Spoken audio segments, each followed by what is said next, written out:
Let's start by drawing the female head at a 3/4 frontal view.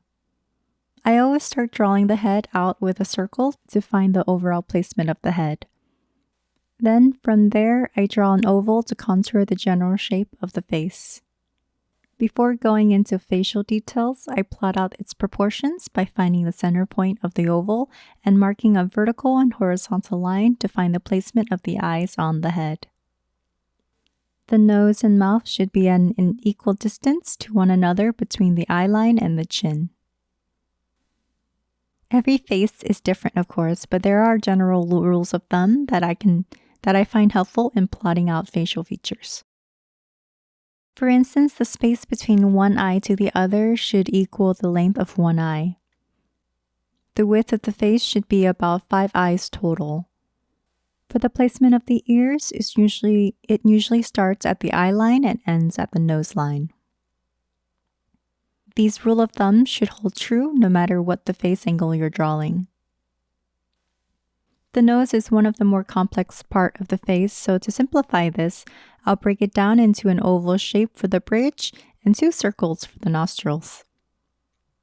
The width of the nose should start from the inner corner of one eye to the other. After the main parts of the head has been measured out, I draw in the details by sketching the pupil, upper and lower lips, eyebrows, and then slowly adding in her hair starting from the hairline.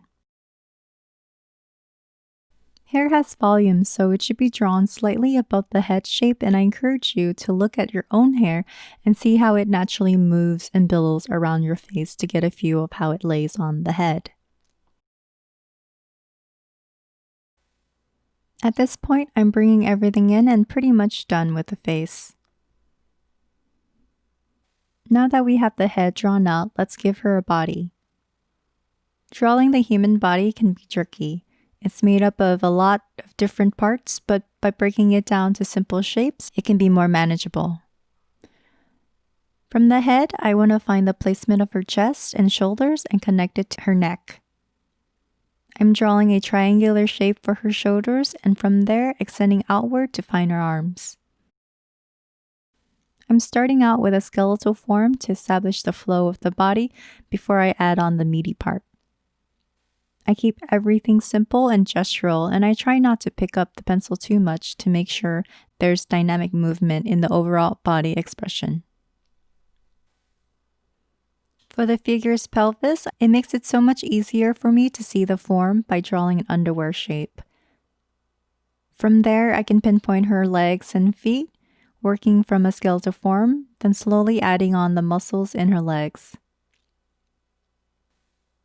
After the proportions of her body is done, I'll add in clothing and use what I've already established as a guideline.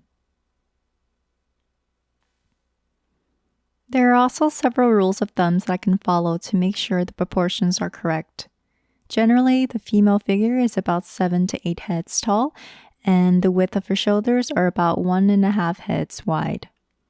A common mistake people tend to make is drawing small hands. For the most part, hands are typically about the size of the face, and this is what I use to gauge whether the proportions for the hands are correct. And for feet, they're about the same length as your forearm. Of course, these guidelines will have to be adjusted if there's foreshortening happening. The more figure drawing you do, the better your eye will be when it comes to eyeballing the proportions and shapes of the human form. Once you learn the basics of anatomy, shape, and general flow of the human body, then you can start stylizing it to fit your aesthetic.